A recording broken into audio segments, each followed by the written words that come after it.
Two well-known Perrys in American naval history. Perhaps the better known is Master Commandant Oliver Hazard Perry, who distinguished himself in America's War of 1812. Today, I will talk about Commodore Matthew C. Perry, seen in this 1868 painting, who is best known as the U.S. naval officer who reopened Japan to the West after 200 years of national seclusion.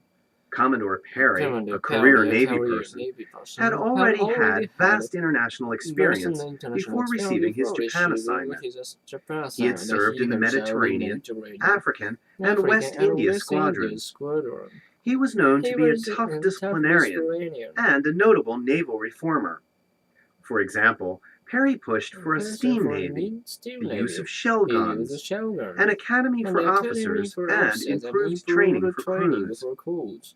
In 1852, an experienced Perry was chosen to command the East India Squadron and lead an expedition to the Far East to establish diplomatic and trade relations with Japan. The expedition was authorized by then-President Millard Fillmore, who was responding to business and missionary lobbies and stories of the mistreatment of whalers who had been shipwrecked in Japan. Perry's final orders were to request humane treatment for castaways, the opening of 1 or 2 ports for provisions and fuel, and the opening of more ports for trade. If time permitted, he was to explore Japan's coasts and collect other useful information. Perry set sail in 1852 with 4 ships, 2 steam-powered and 2 sail-powered. Hoping to impress Japan with the power of the United States, he put on a naval display in Naha, Okinawa. On July 8, 1853, Perry's small fleet arrived in what is now called Tokyo Bay, located here on your map. It was here at Uraga that he presented his credentials and the president's letter. He would return from Hong Kong and Macau about 6 months later for an official answer to the requests. Perry, a man with great diplomatic skills, was quickly able to secure what is known as the Kanagawa Treaty on March 31, 1854. It was agreed that there would be hospitality for shipwrecked Americans. Shimoda and Hakodate would be opened up for coaling and supplies, and commerce was a strong possibility. Perry was very pleased with the results of his mission. Commodore Perry would further explore the coast of Japan and the Okinawan island chain. He passed away in 1858, just before he was rumored to return to the Mediterranean. The expedition was authorized by the President Millard Fillmore, who was responsible to business and missionary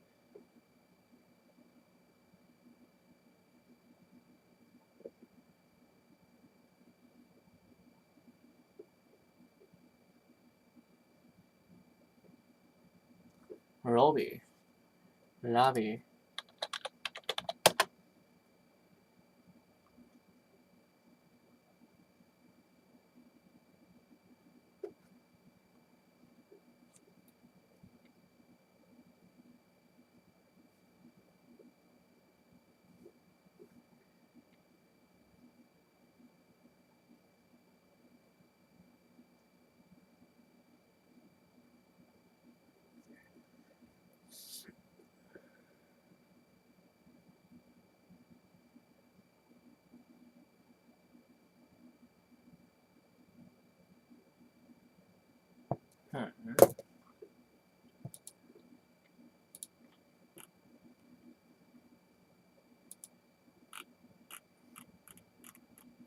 ジャンプ。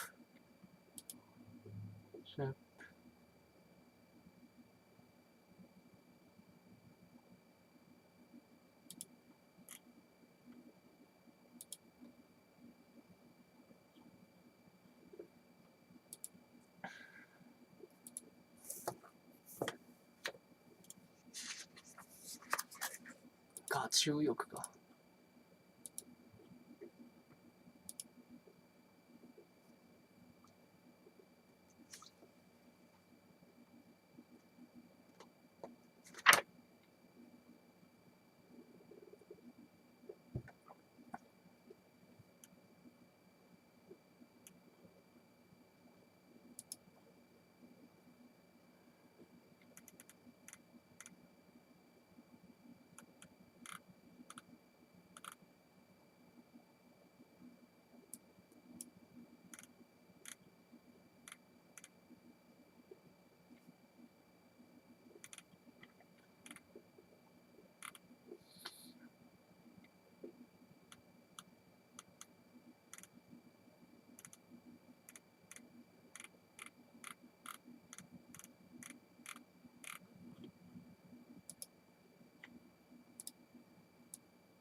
As we are about to As we conclude are our the unit on the concurrent writers of the unit realism on and the writers of naturalism the period in national American period in literature, American literature, I would like to I use like to today's use session today's to get session your to get your reactions. reactions. Did any Did writer any in writer in particular catch your particular interest? catch your interest? Yes, Sylvia? Yes, Sylvia?